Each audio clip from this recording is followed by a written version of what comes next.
नमस्कार, मी विशाल शिंदे. नमस्कार, मी सायली विशाल शिंदे. आपले 1000 सबस्क्राईब पूर्ण झाले. यूट्यूब फॅमिलीचं मनपूर्वक आभार.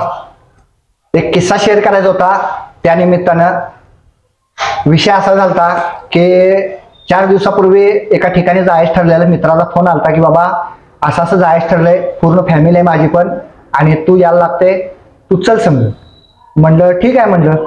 आणि ज्या दिवशी जाणार आहे रात्री 12 वाजता, त्या दिवशी 10 वाजता मला एवढा ताप आला फणफणून, म्हणजे पुढचं सुचायचंच बंद झालं. मला एवढं ताप आला. मला असं वाटत होतं की सलाईन लावायला लागतंय काय.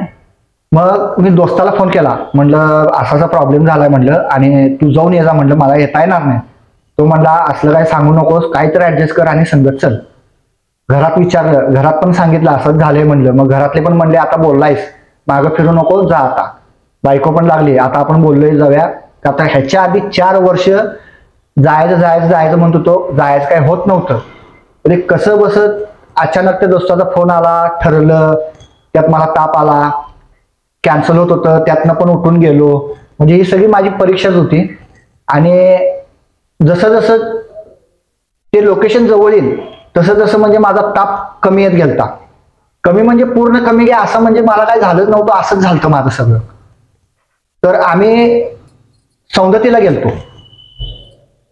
म्हणजे सांगतो तुम्हाला, नेमकं आम्ही सौंदतीला गेलतो आणि तिकडे जायचं होतं आम्हाला. 4 वर्ष टाळाटाळ होत होती, जायचं होत नव्हतं. त्यात दोस्ताचा अचानक फोन आला. फोन आल्यावर मी त्याला अचानक तोंडनं गेलं की हा ठीक आहे येतो मी. बायकोला विचारलं, बायको म्हणली ठीक आहे जाऊया. परत त्या दिवशी रात्री जायचं ठरलं, बॅग भरली, सगळं झालं, आणि एकदम ताप आला.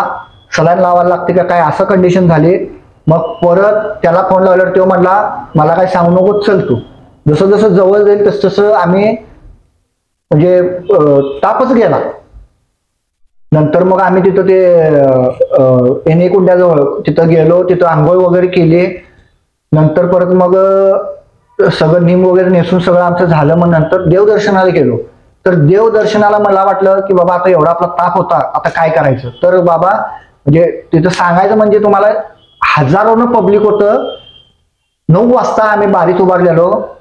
आम्हाला 12, 12:30, 1 वाजला दर्शन व्हायला. आईचं, रेणुकाईचं दर्शन व्हायला आम्हाला 1 वाजला. एकदम म्हणजे एकदम काय झालं नाही अशीच म्हणजे कंडिशन माझी झालती. म्हणजे काहीच झालं नव्हतं मला काल, असं झालं सगळं.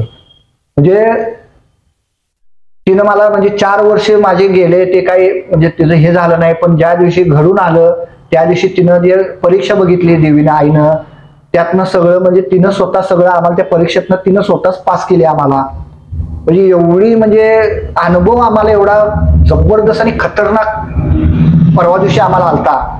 त्याच्यावरनं म्हणजे सांगायचा पर्याय एवढाच की नुसती आपली श्रद्धा पाहिजे देवावर, त्याचं ते आपाप घडवून सगळं आणत असते.